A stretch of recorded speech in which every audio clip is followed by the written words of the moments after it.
Good morning, guys. I'm on my way to ice transport, which is basically the FedEx facility in Iceland, to pick up two things. One I'll be installing maybe today or tomorrow, but the other one waits for another package to be installed. So let's head over to ice transport and pick it up. There was a time when you had me falling to the ground, like a king without a crown. Whoa, why you make it hard? Don't let me down. You might as well be lost, but I'm found. I'm waiting for your love. You just keep me hanging on, and I deserve to stay. And Now I'm gonna head over to the garage, work on my dad's Ford Transit a little bit, and then I'll open up the package and show you what's in it. What I need to do to the Transit is to finish bleeding the brakes, because the brakes were totally empty of fluid, and I was changing the lines all the way from the ABS module all the way back, so it's gonna take a little bit more time than usual. And so I'm getting my brother to pump the brakes while I open up and close the bleeder nipple on the brake calipers, so I can finish bleeding the air out. I'll find my way. Just know you're not alone, 'cause I'm your home. I wanna be with you always. Know you're not alone, 'cause I'm your home.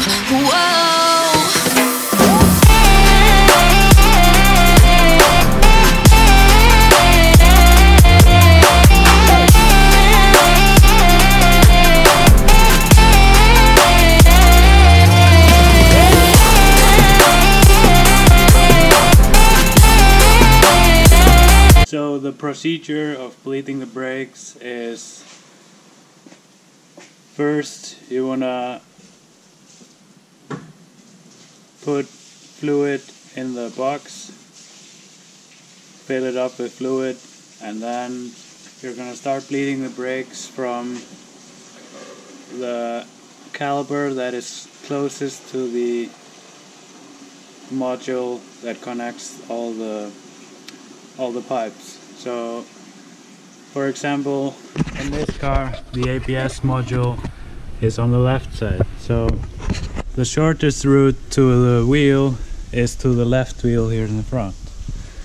So you want to start bleeding the left front wheel, and then you go to the right front wheel, then to the left rear wheel, and then over to the right rear wheel. So you start at the one that has the shortest pipe and end with the one that has the longest one. So I just remembered that I forgot to buy fluid when I was telling you to put fluid in the box, so I'm gonna head over to the gas station, get some gas because the gas light just turned on, and then get some brake fluid and then get back.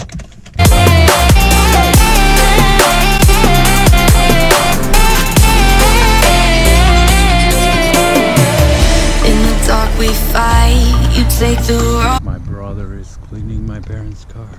and you make it right.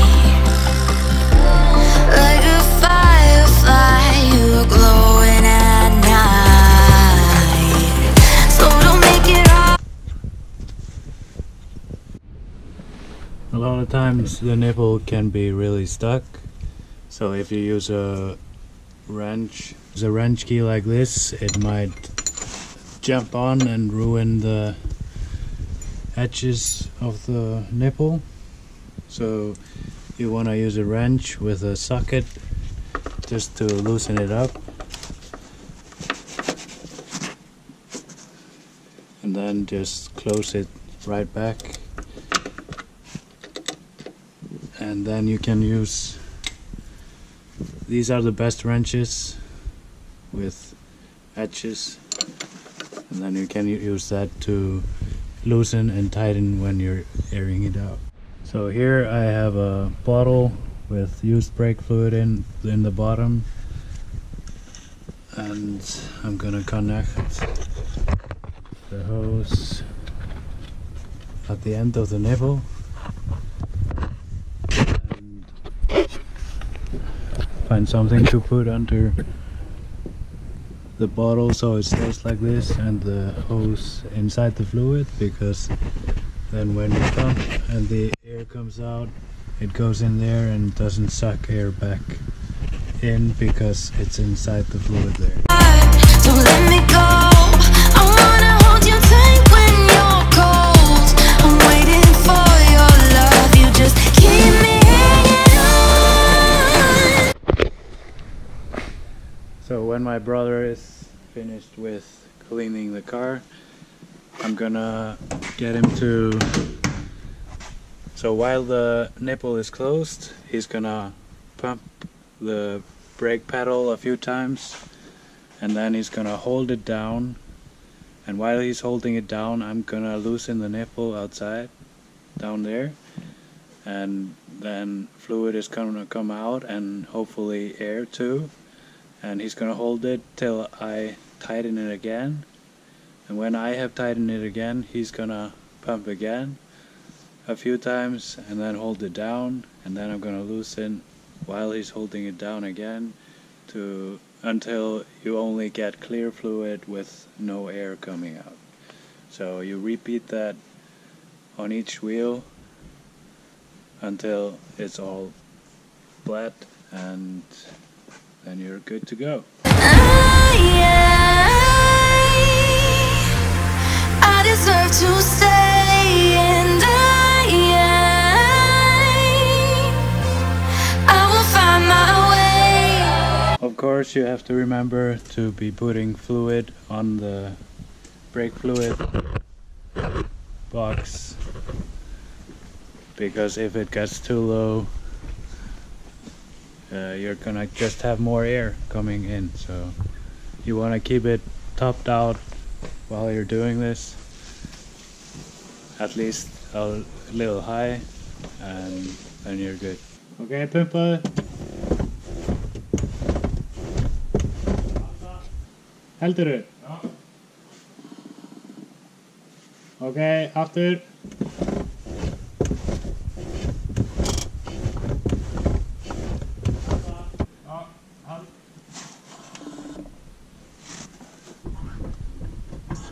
Halta.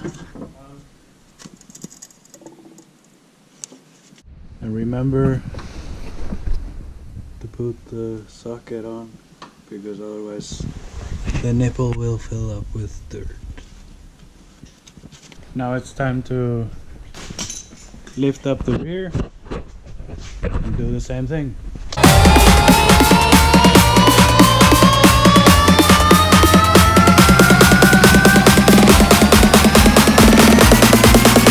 So now I'm gonna fill it up again before I start in the rear.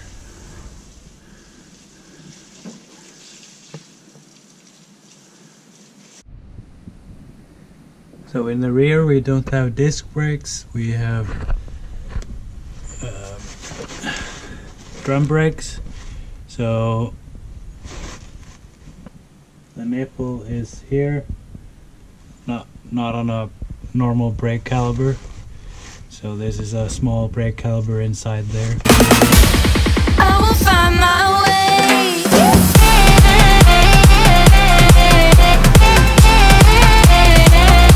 So now that the brakes are flat, there was a lot of air on the right side, both front and rear. Then you check if the fluid level is right. It's supposed to be at the max here. At least when the brake pads are new, it's supposed to be there. So when when the fluid gets lower, you see that the brake pads are getting more worn out. But I'm gonna put it at max there and close it up. So as promised, I'm gonna open up some deliveries.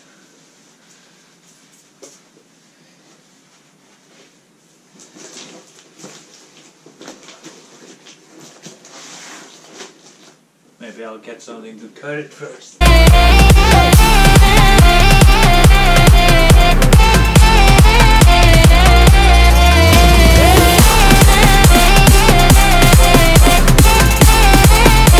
These are camber arms. These are put in the back instead of the lower wishbone.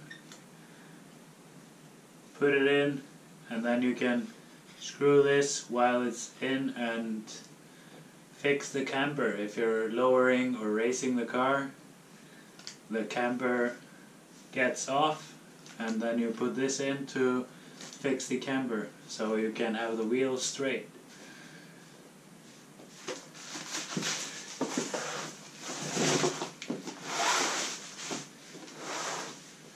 So I'm gonna open up the other package as well.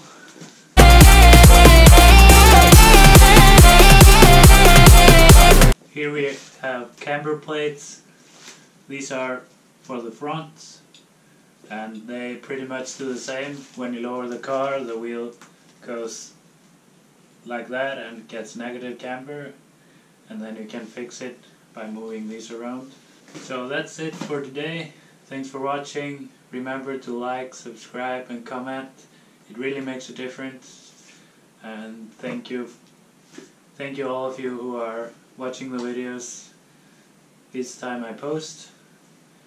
And I can really appreciate it. So more stuff tomorrow.